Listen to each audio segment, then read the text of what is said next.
It's not easy being a foe of the Avengers, or at least we'd imagine that would be the case. Earth's mightiest heroes have a whole lot of firepower and superhuman abilities at their disposal, and it takes a lot to throw them off their guard, or even defeat them in a brawl. But sometimes their foes have proven to gain their respect for specific reasons, despite being a major pain in their you-know-whats.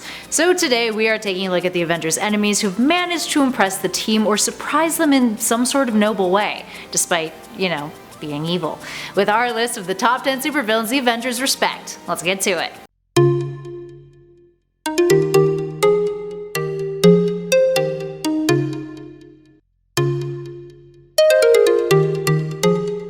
Starting us off in at number 10, KANG the Conqueror. KANG is by far one of the Avengers' most notorious villains, so much so that fans of the MCU have actually speculated he'll be the next big bad in future phases. Now in the comics though, he's almost destroyed Earth in an attempt to gain the power of Celestial. The time-traveling villain has had many different iterations over the years, as is the case when you're a character who has traveled to vastly different eras. But the reason why he's earned their respect came from his later years in the comics, when his teenage self became Iron Lad and led the Young Avengers. That version of KANG had an almost tragic story though. Well, actually pretty tragic, since he was forced to return to his own era knowing that he would become KANG the Conqueror, something he had to do in order to preserve the timeline and ultimately save his teammates. Oh, my heart is breaking. Up next, number 9, ULTRON. In the comics, ULTRON was created by Hank Pym as a defense protocol that he concocted that eventually exceeded Hank's own intelligence, and decided it had greater ambitions. Now for the past 5 decades, ULTRON is a character that has kept the Avengers on their toes, and in the Age of Ultron story arc and alternate future timeline, he actually defeated the team, and has taken over the planet, very different than the MCU one. Despite all of the crazy time travel shenanigans ULTRON has caused the team to endure over the years, he's also responsible for the creation of Vision, and he's a character whose intelligence is something that several members on the team can at bare minimum respect. Even look to the MCU to see a similar result. Tony Stark, with the help of Bruce Banner, created ULTRON in the movies, a robotic being whose intelligence and snark he can at least say matches his own, if not excels altogether. In at number 8, Hank Pym. Okay, hear us out on this one. Traditionally, Hank Pym is a superhero, but he's had moments where he's antagonized the Avengers and purposely put them in danger for his own means. And yes, while those moments happened under extreme duress and were the result of his poor state of mental health, technically speaking, you could still argue that his actions were villainous. When he was court-martialed from the Avengers, he concocted a plan to have one of his robotic creations attempt to kill the team, with him saving the day and therefore getting back in their good graces. Janet of course protested, and then he beat her. As you can imagine, his plans clearly backfired, and he was outed from the team altogether, but eventually joined up as an advisor with the West Coast Avengers, where he almost committed suicide. That being said, he's also a character that the Avengers saw needed help, eventually, and has managed to get back into their good graces. These days, Hank is a combination of himself and our previous number ULTRON, an actual hybrid between the two, although it was revealed that the hybrid is kind of one-sided. It's more so ULTRON wearing Hank as a skin suit. Yeah, the whole thing has us feeling a little unsettled too. In at 7, CYCLOPS. Again, yes, we have a number that is technically a superhero, but has had a history of straying from the path of good into one where he let a bunch of teenagers become murderers. Just cuz.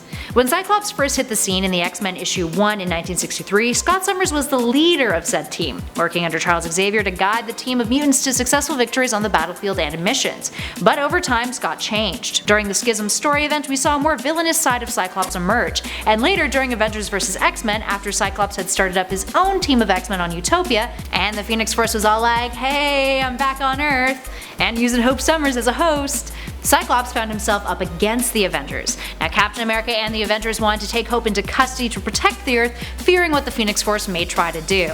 It does have a pretty bad track record. Cyclops though believed that Hope and the Phoenix Force could be used to jumpstart the mutant population. Major conflict ensues, and Scott only got darker from there. Needless to say, despite being arrested and ending up in prison and still having pretty messed up ideologies, he's cooperative with the Avengers and even lets Iron Man study him for remaining effects of the Phoenix Force. Now these days he's trying to get back on track as a good guy, but at least before he lost his crap, he was a respectable leader for mutants to look up to, and for a long time, that was something the Avengers respected as well. In at 6, NEBULA. Nebula is a character in both the comics and the cinematic adaptations that has managed to earn the respect of Avengers members. More so in the MCU if we're being honest. Let's look at the comics though. Thanos, who is her grandfather in the comics, was pissed off that Nebula claimed kinship to him, and proceeded to almost kill her after he got all the Infinity Gems, transforming her into a corpse-like figure, always almost on the verge of death but never actually dying, but not truly alive either. He was like really proud of that, actually. Thanos, no. She remained maimed and disfigured, but when Thanos defeated Eternity and his consciousness expanded into the universe, she took advantage of his comatose body and stole the gauntlet from him. She reversed what he had done and banished him.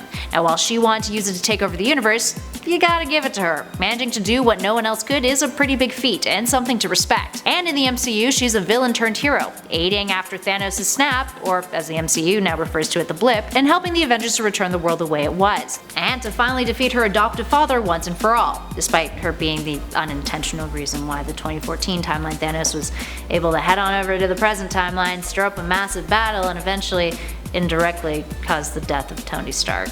We can't blame her for that. In at 5, Adam Warlock.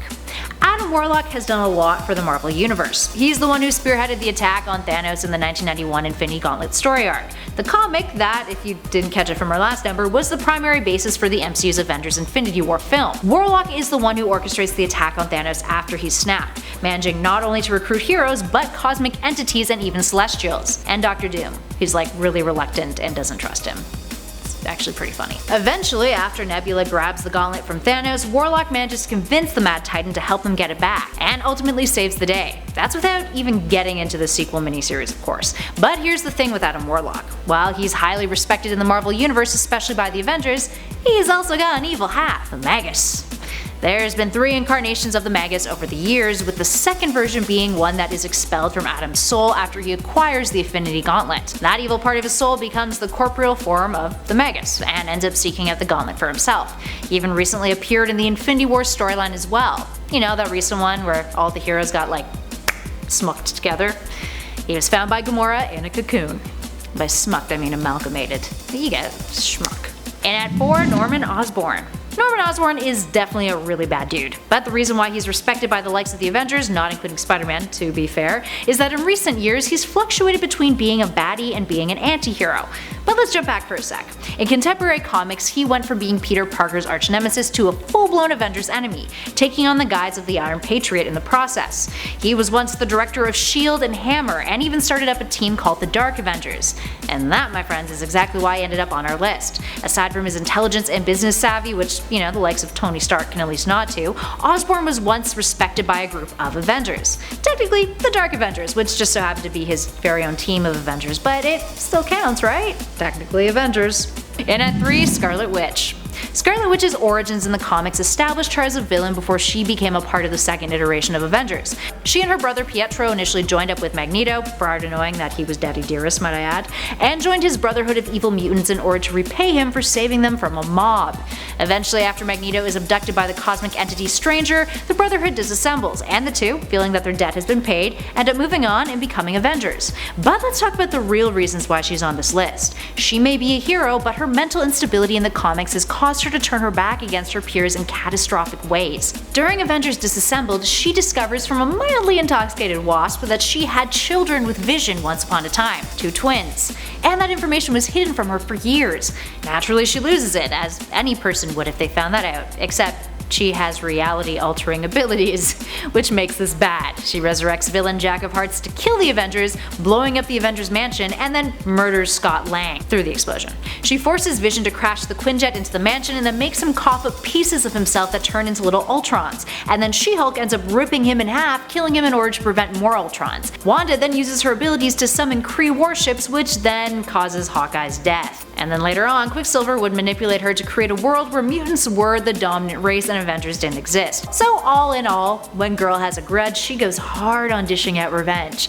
At the end of the day though, she is still an Avenger and a hero. So despite all this, she does have the respect of some of the members of the team, or at least the ones that she hasn't killed in the past. Moving on to number 2, Dr. Doom.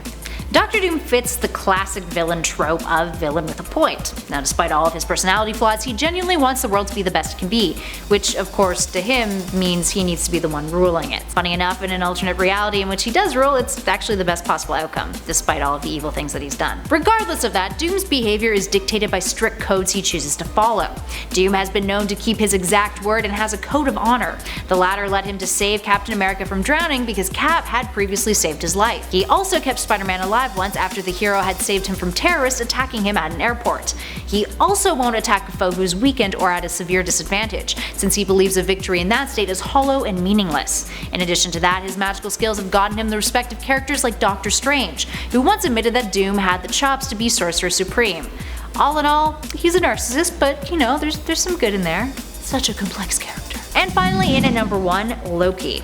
For starters, Loki is the OG Avengers villain, the very first, and the reason the Avengers were brought together, technically speaking. In the first Avengers comic, Thor ends up needing some assistance with his dastardly brother, so he ends up working with the Hulk, Ant-Man the Wasp, and Iron Man to take on his trickster god sibling. Now this is before Cap was defrosted from his block of ice. In the process, Loki uses the Hulk to fight against them. For years he's been causing trouble for the Avengers, but he's also earned the respect of many of their members. Take Spider-Man for example. After the web-slinger helped him out, he gave Parker a favor that later, the hero cashed in to help save an innocent civilian. Parker even promised to put in a good word for Loki to other members of the superhero community. Aww. Loki has become more of an anti-hero in recent times, and despite sometimes still having his own best interests at heart, he's turned a leaf, something that several Avengers members have grown to respect. And do we even need to bring up the MCU Loki? Loki is one of the most beloved villains to appear up on the big screen, and even managed to work his way back into the hearts of our heroes, helping his brother Thor out in a big way during Thor Ragnarok. And now he's getting his own show, so that's dope. Alright, there we have it friends. What other villains do you think the Avengers respect? Give us a shout in those comments below, let us know, and hey, maybe we will do a part 2. Let's see. If you guys dug this video, hit that like button, spread the love, and hey, if you haven't already joined the Nerd Squad, hit subscribe. We'd love it if you hung out with us some more. We've also got a playlist flashing on your screen right now with a bunch of other great top 10 lists that y'all should check out. In the meantime though, thanks for watching. I'll catch you all in the next video.